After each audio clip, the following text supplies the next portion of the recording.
I think you're not supposed to touch a unicorn, right? Hey Star Kids, it's me Leslie. If you don't know, I interviewed Eric Kahn Gale. It'll probably be up in 3 chunks, I'm guessing, including this one. So it'll be part 1, it'll be part 2, I'll link it at the end, and then part 3, which will be linked at the end of part 2, which makes logical sense. So please enjoy. What inspired you to write the bully book? Well, the book is based a lot on the experiences I had when I was in 5th grade. I was pretty badly bullied in my 4th and 5th grade year, and I just kind of always wanted to write about it, but could never think of a very interesting way to do it because it's just kind of like my personal experience, and so to me it's more interesting than to other people. Oh, this happened this time, and what's fascinating about that? So I always had that kind of desire. And then I heard this episode of This American Life once. You know that show? No. Oh, it's a great radio show. You really like it. It comes out of Chicago. It's like a radio documentary series, and they had this one episode called Cruelty of Children. And the first little 2-minute segment was about this first grader, actually, who was talking about his bully, and he said to the interviewer, I have this bully, and he's got this book that teaches you how to be mean to people. That's how he learns to be so mean. And the interviewer was like, he's got a book that teaches you how to be mean to people? That's weird. Really? And he goes, yeah, I saw him with this book. And the interviewer said, I talked to the kid's teacher, I talked to the school librarian, being like, where's the book that teaches you how to be a bully that this kid's got in the school? And they all said that book doesn't exist. This kid probably just imagined it. And they're all saying how it's so sad, this kid is so afraid of his bully that he imagines him having this book. And listening to it, I was like, yeah, the interviewer's right. There would never be a published book. How would you ever get that?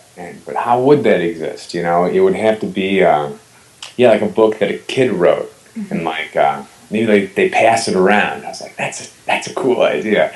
And so it was from that I was actually walking around. I was living in LA at the time. I was walking around, and I just jumped into a Starbucks and just wrote down the first couple paragraphs of the book, just from that, and that kind of started the idea. And then I went home. At the time I was living with Nick Lang, and started talking to him about the idea. And we just sort of fleshed it out, what it would be like, what kind of book it would be, how the main character would relate to it. And that's how we kind of discovered it would be like a mystery. And the idea that, there'd be pages from the book in the actual novel. And we just kind of worked out the whole story in one night. It was a very exciting night. It's very, but then it took about 2 years to actually write the book.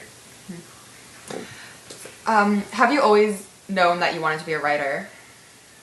Yeah, I've always been interested in writing. I actually tried to write 2 books previous to this one. One, I'm 25 now.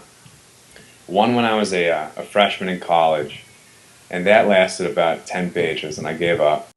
And then one a bit after I graduated college, when I was trying to turn a play I'd written into a novel, and I got about 50 pages into that, and then it fell apart. And it was actually me feeling really bad about that had me in the mindset of, you gotta think of something, that'll work. And that's where I came with the bully book. Yeah. Nick and Matt Lang are credited. What did they help with? They did the cover of the book. They designed that really nice cover. And like I said, Nick and me kind of worked out the story together that first night. We worked out the whole kind of tone of the book, the plot of the book, the structure of the book. And then throughout the 2 years that I was writing it, we would get together and talk about plot points. Me, Matt, and Nick lived together all through college. I lived with Nick for about 5 years. I don't live with him anymore. We lived together for about 5 years. Me and Matt lived together about 3 years. And in college, we always would talk about stories and help each other working on writing projects. You know, we wrote Little White Lie together, and before that, we had tried to write a couple movies that fell apart. Yeah, so it just, they're kind of like good friends. And me and my Dick, we wrote together, and they're just, it's kind of like a nice group of guys that are very all are interested in writing, like talking to each other about it.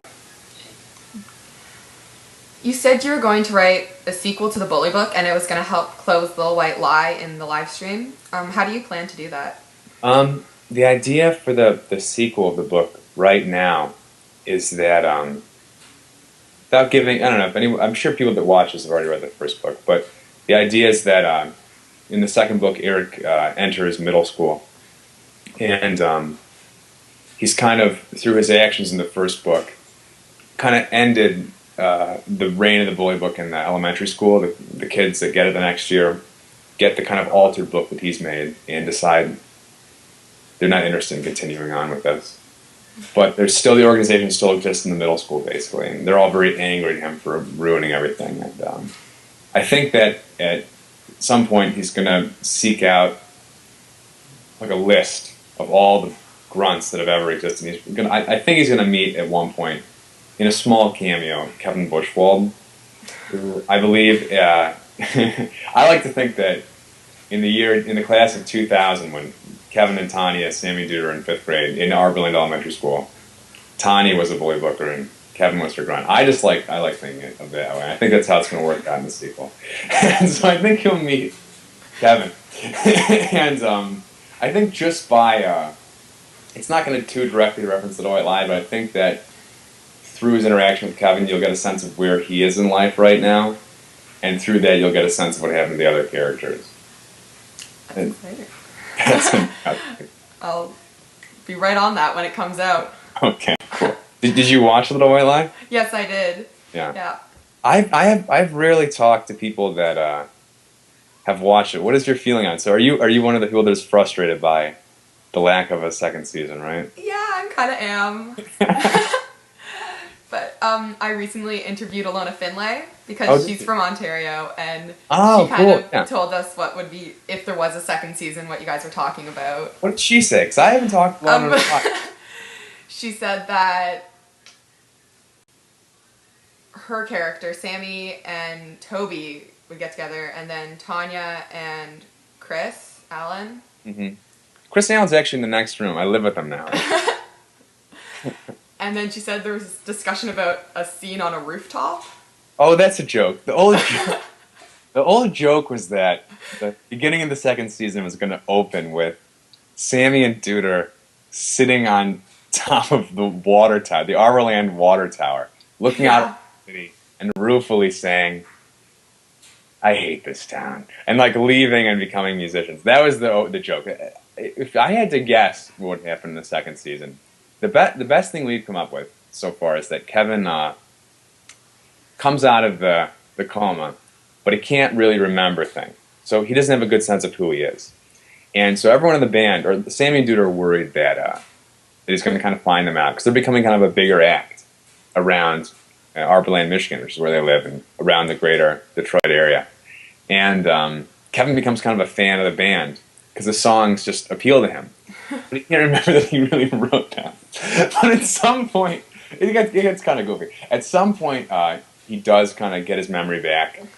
And he kind of gives, and he's in love with Sammy, so he's going to give Sammy kind of an ultimatum saying, you know, either I'll expose this, or you kick Toby out of the band and let me in. And so Sammy has to kick Toby out of the band. And the thing that I think is interesting about it is that she still can't tell the truth. If she told Toby the truth, saying, I stole the music and this guy's kind of blackmailing me and that's why I have to get out of the band, that'd be one thing. But she still can't tell the truth. So she has to kind of lie to Toby and say, I want you out of the band.